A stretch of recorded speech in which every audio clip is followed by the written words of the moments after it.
Antes de comenzar con nuestro siguiente episodio, quiero invitarte a que conozcas a Biomeu, la marca número uno de bolsas compostables para desechos de mascota. Porque verdaderamente creo que con pequeñas acciones diarias, como recoger los desechos de tu mascota de forma sustentable, podemos transformar nuestra cultura hacia una más compasiva y solidaria. Porque tu impacto en el mundo es más grande de lo que crees. Hey everyone, welcome to the show. Today I'm thrilled to have a very special guest, a longtime friend, Jillian Taylor. Jill is a remarkable Canadian media leader who's risen from being a reporter to executive producer news at CBC, Canada's national public broadcaster that keeps millions informed and connected. But before she was a media powerhouse, Jillian was a volleyball star, photography lover, starring filmmaker. I've known her for over 20 years. Who knew that her passion for cameras and storytelling would become her world? I wanted to chat with Jill because communication is at the heart of everything we do. To connect, to build trust, and to understand each other better. And let's be honest, in an era of misinformation, AI, how we share news truly matters. So, Jill, welcome to the show. And before we dive in, let me ask you a question. If you hadn't gone into news, do you think you'd be by now a pro athlete, a movie director, an actress, or something totally unexpected? Well, I decided at high school, either I'll pursue sports or I'll pursue education. And I knew I couldn't do both at the same time. So I decided to choose education. And I think if I wasn't a journalist, I might have gone into education and been a teacher. Nice. Mhm. So let's rewind to your beginning. What inspired you to pursue a degree in rhetoric, writing, and communication? Was it a clear path for you from the start, or did your passion evolve over time? I think it was pretty clear from the start because even when I was young, I was writing stories. I love telling this story. I don't know, grade three maybe, and I wrote a little book about the turtle I had rescued or the frog I had rescued. And then I went door to door trying to sell my little story about this rescue animal to my neighbors. I illustrated a book and everything. So I was a storyteller from when I was young. And then I did like you said, photography in high school and school newspaper. So I always was really interested in, I guess, information and truth. And my mom was a huge news watcher. So we always had the news on in our house. And at that point, I said, okay, I think I'm going to try journalism. So when I went into university, I actually went into university thinking I'm probably going to become a teacher, but I'll look at the courses and I'll see what there is. And there was this third year course called rhetorical criticism. And I said, I'm going to try this. Um, the only prerequisite was having like an intro to writing. So I had that. And then I was like, okay, I'll take this in my second semester. And I took it. And I was like over my head, didn't understand the concepts, anything. And I was like on the verge of tears. And I went to my professor and I was like, I don't know what I'm doing. I'm not doing very good. He's like asking me questions. And then he goes, you're a first year? You're doing amazing. And gave me a brochure and said, you should pursue this as your path in education. And that was it. I said, okay, I'm going to stick with rhetoric and I'm going to go into journalism. And thinking back to your early years, what's one specific communication skill or technique you learned that completely changed how you engage with people today? I think one of the keys to communication is listening. Because if you're not listening to what someone has to say, how can you have a meaningful response to them or further the communication? So if you're not listening, if you're not hearing and trying to understand someone, you can't be a good communicator. Totally agree. Could you walk us through your very first day as a reporter? What emotions did you experience? And is there a particular moment that stands out as a turning point for you? Oh, first day. That was in 2007. So that was a hard time to remember back to that. But my first job was at the Aboriginal People's Television Network. I got an internship. And I just remember walking into the newsroom feeling like, oh my God, this is it. I'm here.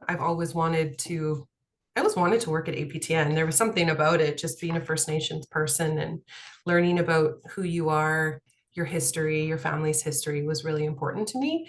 And I landed this internship, and the first thing they told me to do was organize the tape room. So that that was my first task as a intern, but quickly they saw how fast I organized the tape room, and they're like, okay, she's smart, I guess. The researcher, it was taking him weeks already and he hadn't put a dent in it. So once I came in, I whipped him into shape.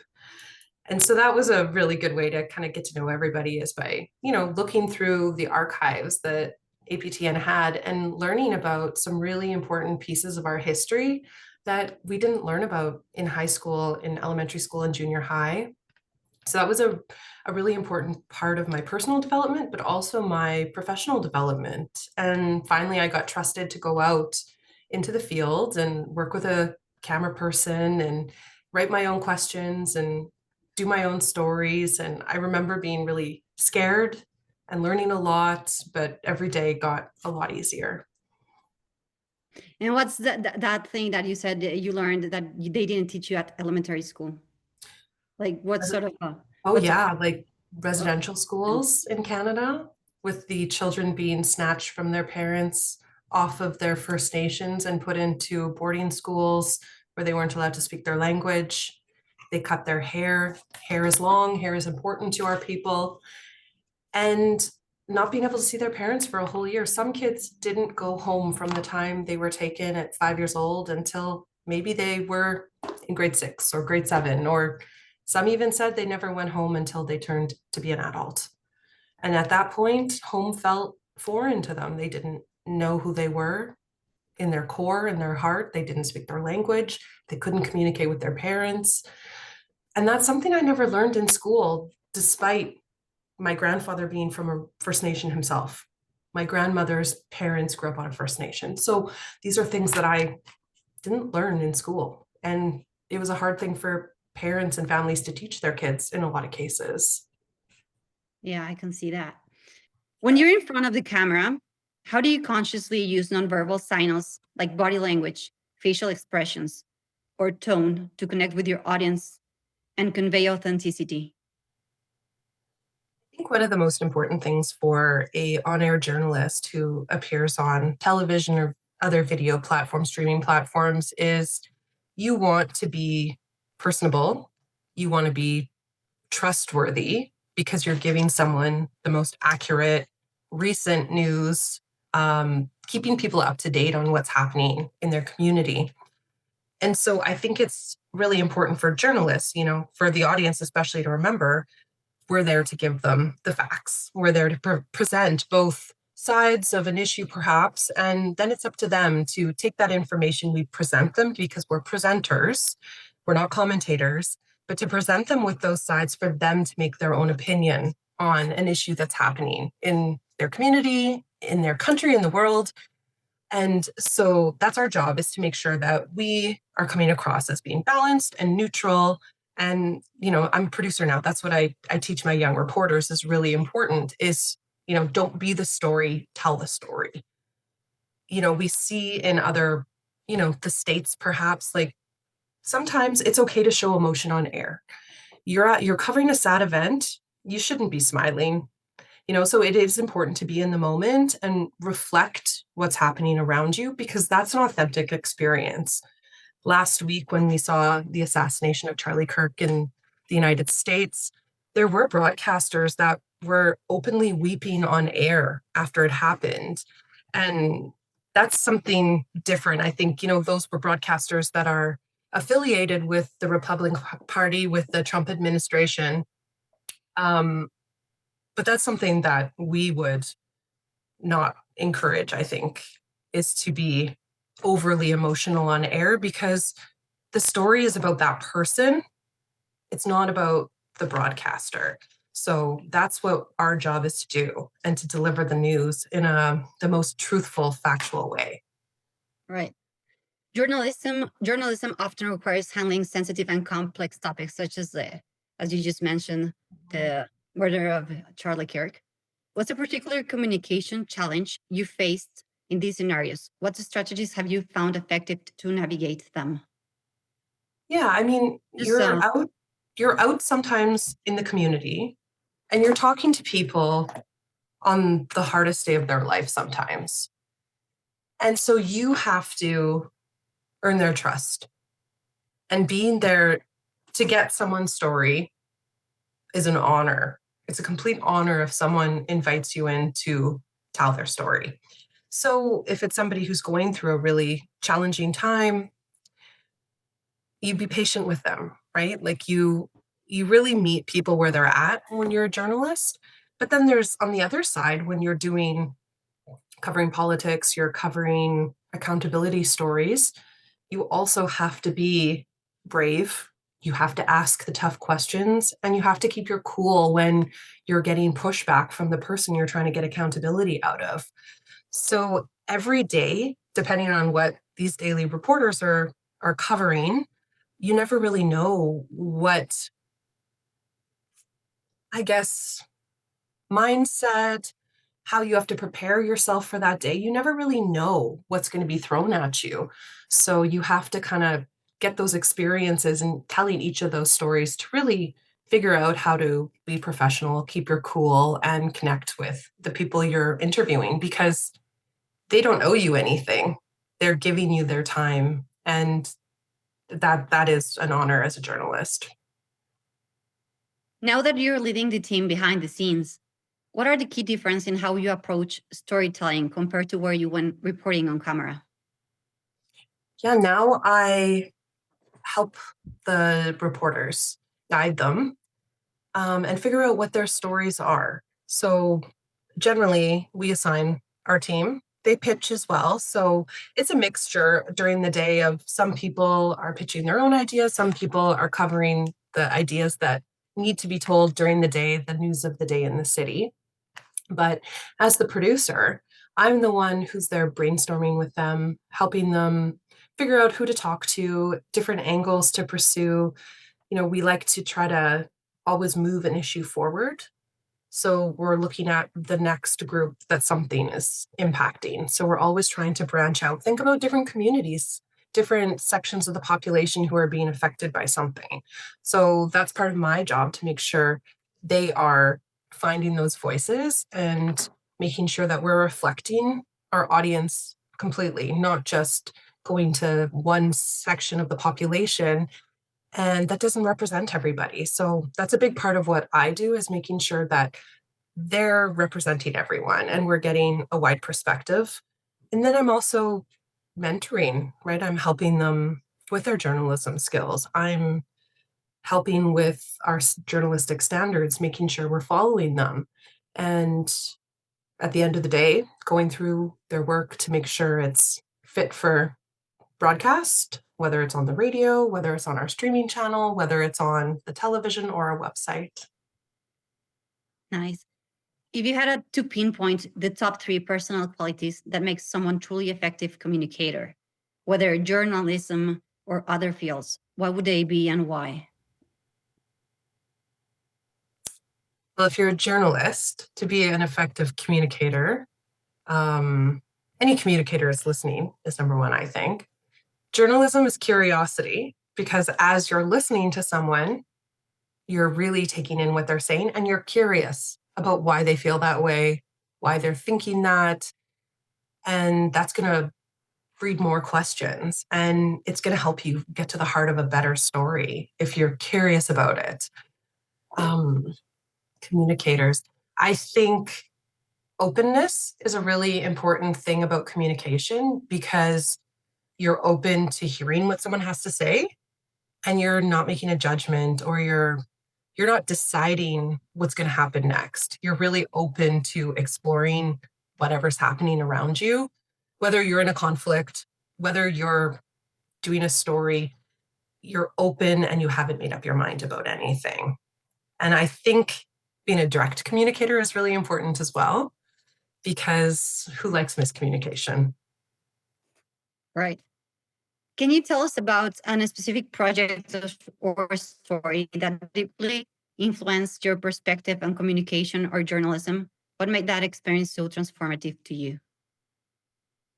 For me, my most impactful work I've done through my career is on the topic of missing and murdered Indigenous women and girls.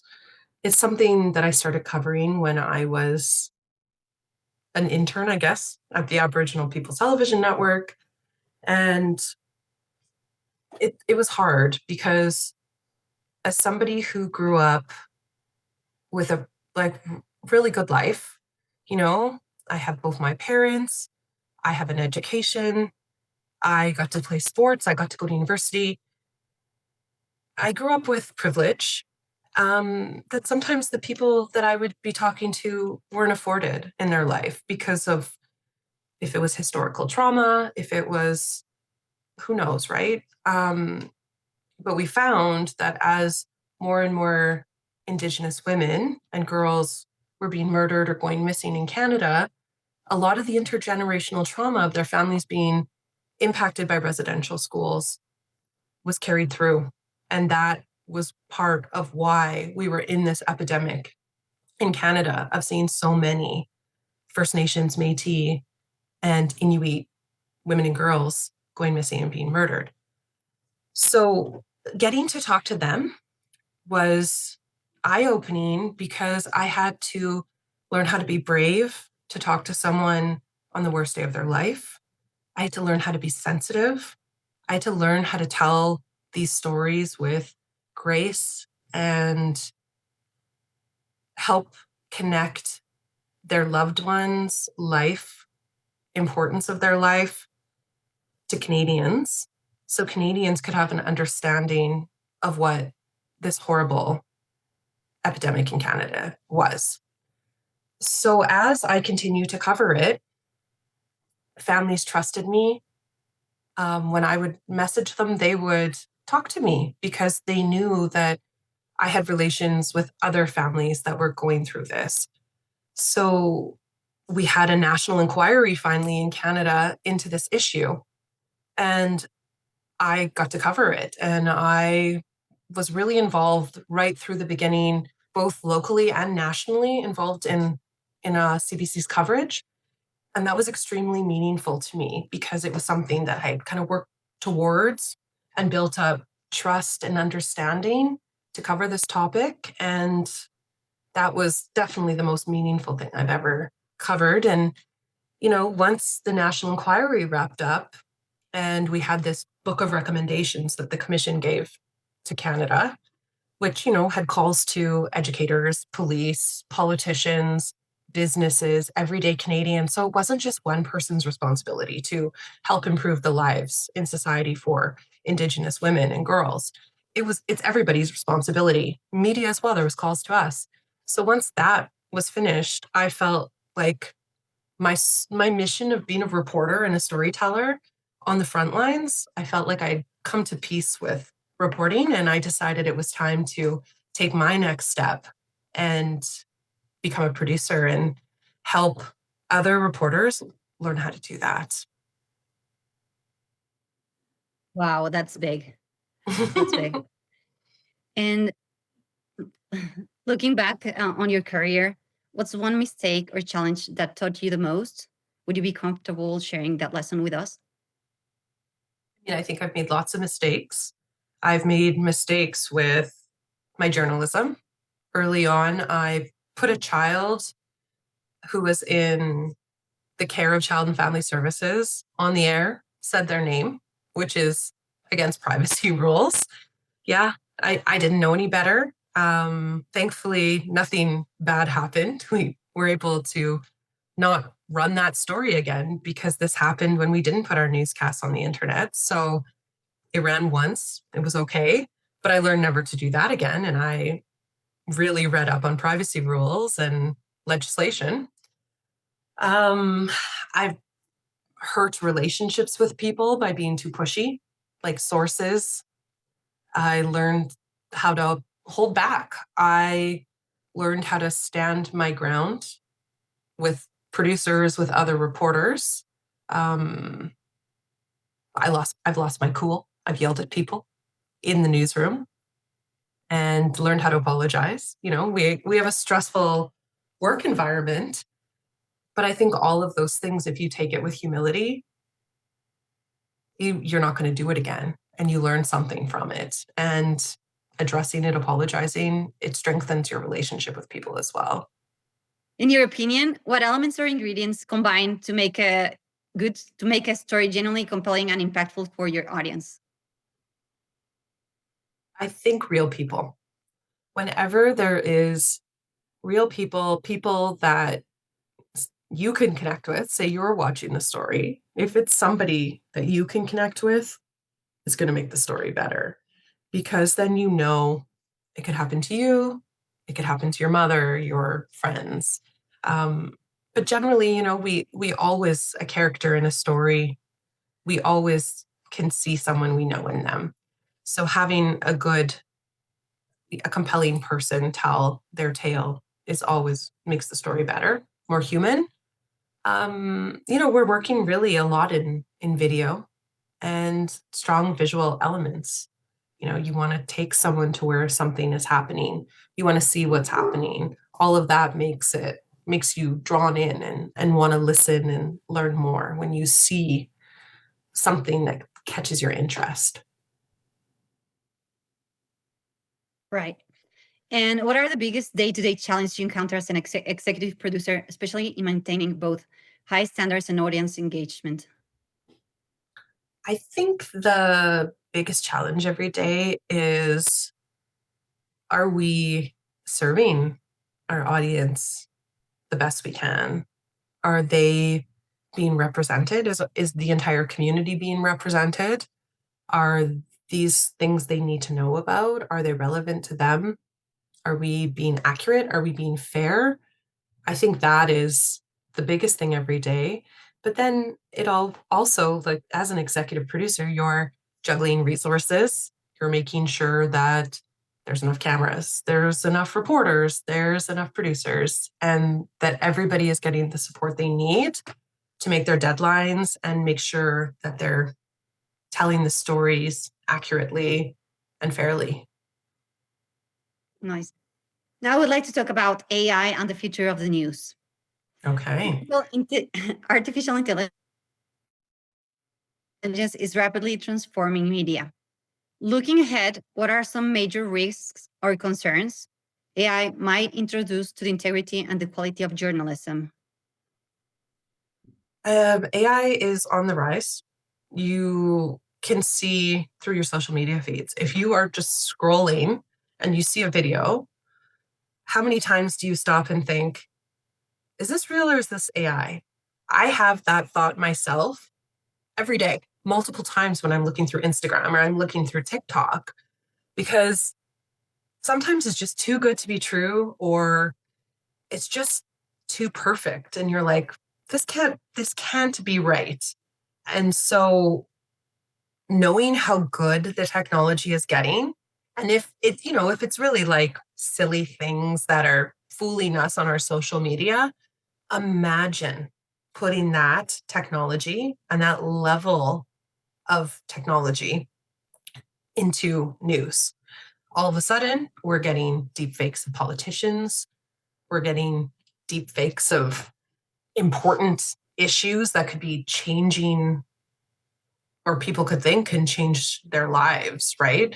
So we have to be extra careful, because this AI can be applied to one image that's sent to us. It could be applied to video. It could be applied to a voicemail we receive as a news tip, or a piece of audio leaked to us. Say, we actually did a course, so we're doing a lot of training in CBC right now about the future of how we're going to intersect with AI, but also how does AI intersect with our journalistic standards. So one of the practice tools we had was a politician. Someone leaked us a voicemail of a politician, and we had to listen to it and decipher it and try to figure out if we thought it was accurate, like if it was a true piece of audio, or if it was an AI generated piece of audio. And in all of our journalism in general, we do two sources of verification. And so AI is no different when we're dealing with getting information in. So it's something that we always have to be on the lookout for and, be extra skeptical, I guess, and make sure that we're doing our due diligence because you never know these days. Could you share concrete examples of how CBC has started integrating AI tools into the news production processes? How are these tools enhancing the work your team does? We're not, we're not there yet. We are proceeding very cautiously with AI. Um, we are not, I mean, I guess there's kind of small tools, right? But we've already used tools like this, like scribing our interviews, right? We've used like a transcription service for many years. That's AI, right? But we then go and verify those transcripts afterwards. So, you're not allowed to rely on a transcript because there could be factual errors in it. They couldn't have heard something right. A pronunciation could be wrong, a spelling could be wrong. And that can really impact the integrity of the whole story. One word that's wrong in a sentence could change the whole meaning of it. So that's one tool we use. We don't use it for writing. We don't use it for disguising voices. We're really not using AI yet in our practices. We're developing a lot of policies, a lot of training around it, and a lot of the work we're doing is visual verification. So we're using it more as a journalistic tool to work on our practices, to work on how we are getting good at spotting AI. So it's more that's more of how we're treating AI, is trying to understand it and ensure that we're not putting out any misinformation to our public. So, if I heard right, you're not using it for writing at all? No, no, CBC is not using it for writing at all.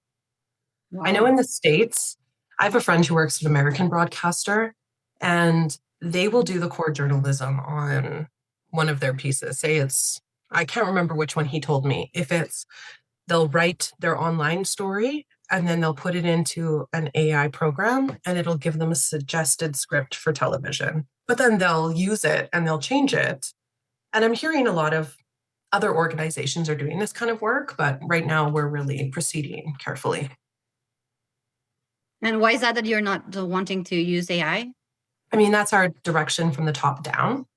It's Okay. exploring what our policies are on our journalism and AI use, because we want to make sure that if we're going to use it, we're using it in a way that enhances our journalism, not makes mistakes. Yeah. Do you envision AI evolving to the point where it could fully replace journalists, or do you see it principally as a tool that supports and amplify human expertise? I mean, I think for some people, it probably already is replacing journalists. I think there is there are people out there who are getting news that's completely summarized from their AI, ChatGPT, their Gemini, or whatever different AI server is built into whatever programs they're using. I think there's probably a lot of people who are kind of getting digested versions of that already. If it's, digested versions from credible news outlets, then they're getting some information. In Canada, we have a block on all Meta. We don't get news on any Meta platform because our government was wanting Meta to pay us a fee for, they wanted Canadian news. If they were going to put Canadian news on Meta, they wanted Meta to pay. Meta doesn't want to pay, so they blocked us. So we can't actually get our news onto Meta platforms. So I think it's about 2 years now this has been going on. So a lot of people are actually not seeing news every day in their social media, which is really interesting. And after the block happened, we really felt the impact because we had a huge Instagram Facebook following, right? Like people were used to getting their news every day. Well, they're just consuming fun videos, but it was a mix of both, right? They were getting fun, useful tips, life tips, whatever, but they were also getting their news built in. And it was giving them an option to see the headline, to click, to read further, because it was right in front of them. Now, a lot of people have to seek out news. So they're maybe not getting as much news, or the people who really want news are finding us. But the other thing on the other side of this is the major news organizations are blocked, but the smaller podcast, blogs, self-published news organizations get through. So people are getting information, but they're getting information on this side or on this side.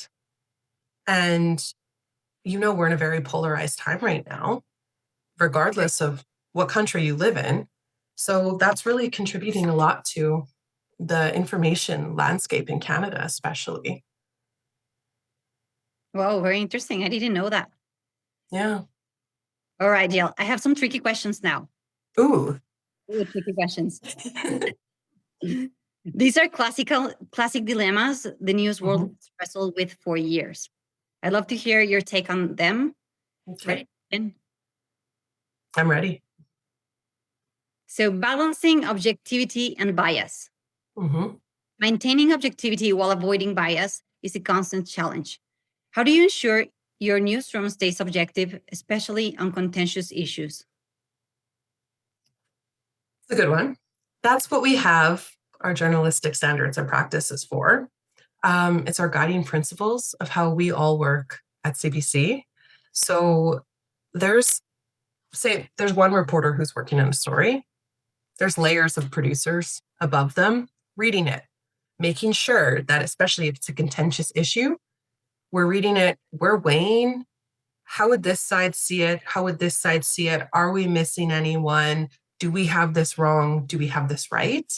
And so we're really working collaboratively to make sure that we are putting something out that is objective. Okay. Speed versus accuracy. It's better to be right than first. Yeah, that was with pressure to release news quickly. How do you balance urgency with the need of accuracy and fact checking? So for you, for us, it's better to be right than first. Yes. Do you want to have the scoop? Absolutely, you want to have the scoop. But we have two sources. That's our principles. We double source things. So if we don't have two sources, if we don't feel comfortable and confident that we have it right, we're waiting and we're getting another source. Okay. Sensationalism versus responsible reporting. There's often a tension between sensational stories and responsible journalism. How do you prevent sensationalism from overshadowing responsible reporting? Yeah, it's all about the language you choose to use, the images you choose, and the people you choose to talk to on something. That's how you balance out a sensational topic, is you make sure you bring the context and you don't just leave it at that surface level. That's the attention grabbing thing that seems more outrageous than maybe it actually is. Editorial independence and commercial interests. Commercial pressures can influence editorial decisions. How do you maintain editorial independence amid these pressures? Fortunately for us, we're the public broadcaster. So our main source of revenue is public funding, and we answer to Canadians. So we don't feel the outside source of one publisher who maybe has political interests or something that they feel. So we're very fortunate that we work in that environment already. People do accuse us of being more left-leaning or a mouthpiece of whatever government is in power, but that's something you just have to deal with. And as long as you know you're being accurate and fair, you can live with that. Right. When a news team tries to talk to many different kinds of people, It's hard to do it in a way that doesn't just tell people what they already think. If you only say things to people that agree with, they might stop listening to other ideas and only believe one side. But if you try to share different ideas, you might upset other people and lose their interest. So the question is, how do you tell the news to lots of people without making them live in a small bubble where they only hear the same opinions all the time?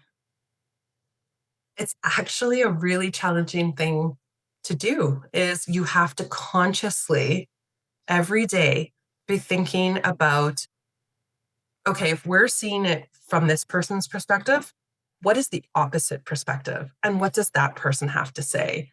So maybe we can't fit them all in one story.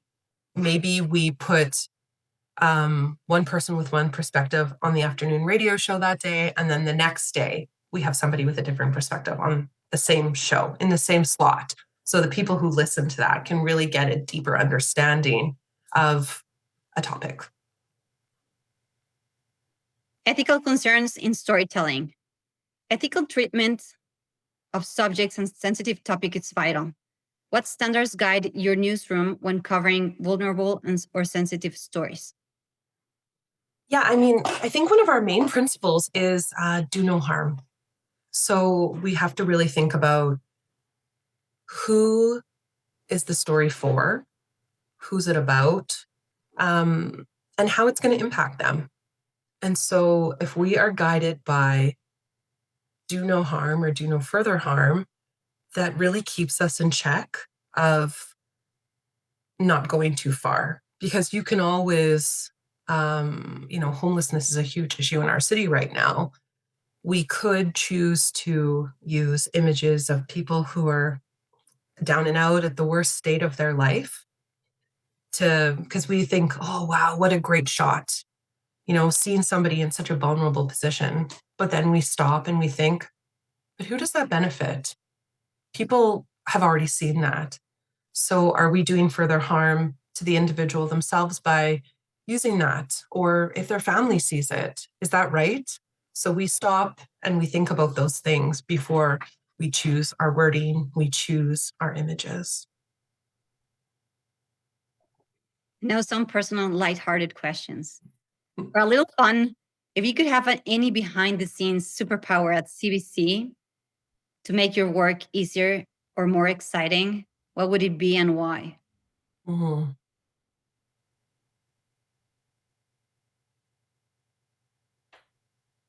I would like everybody to come with 5 story ideas every day, and we would just have so many story ideas, and we would never struggle to come up with ideas in the morning meeting. That would be my dream day. But I think, I don't know, it was always my dream to be a foreign correspondent. So, What's one surprising or little known aspect of working in news production that would probably surprise most people?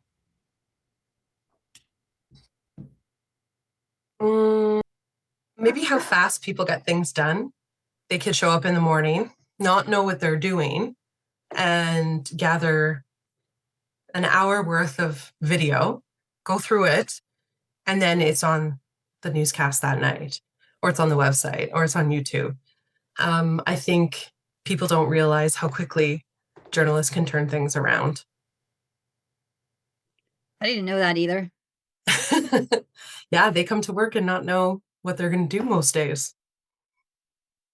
As we end our conversation, are there any external final thoughts or tips would you like to share about communication, storytelling, or journalism? I think sourcing your news and your information is critical right now because you don't know what's accurate on the internet. It might even just be a photo, and you'd say, wow, that's interesting. Well, is it accurate? Or, watching for misinformation and disinformation is really important. So I think media literacy is a huge thing that people need to think about, consider, teach their kids. For me as a journalist, that's number one. Communication, I think being open. I know I already said that, But I think that is just the number one thing is not going into a conversation with your mind made up and go in cool. It's okay to ask someone to come back in 15 minutes. It's okay to say, I'm not prepared for this right now. Can we talk about it tomorrow? That's not ever going to reflect poorly, in my opinion, because if you're ready to have a conversation and you can bring your full self into that conversation, it's going to go way better than, reacting in the moment, or maybe you are having an emotional response to something that's happening. It's okay to cool down. Now, my last question, and to finish off, I'm curious about what drives you beyond your impressive career. I believe everyone has a personal mission or calling. If you feel the same, what do you believe yours is, and how does has that mission influenced your work and life? I always say, if I wasn't doing this, what would I do? And it wouldn't be anything else. I can't even imagine myself being anything other than a journalist because I think my mission is to be a storyteller. I really do. Um, I think that's my gift and my calling. And being a storyteller can be in all sorts of ways. You can do fiction, you can do fact. And for me, it's fact. But there's a certain advocacy in journalism, not necessarily being an advocate, but journalism allows people who don't have a voice to be heard.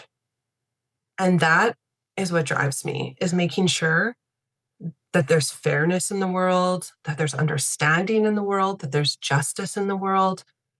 And that is what journalism can do, is by making people listen, by educating people, opening people's eyes, and maybe even changing people's minds on things they believe in or don't believe in. So I think that journalism has the power to do all of those things. And I'm just so happy that I get to be the person that helps drive that.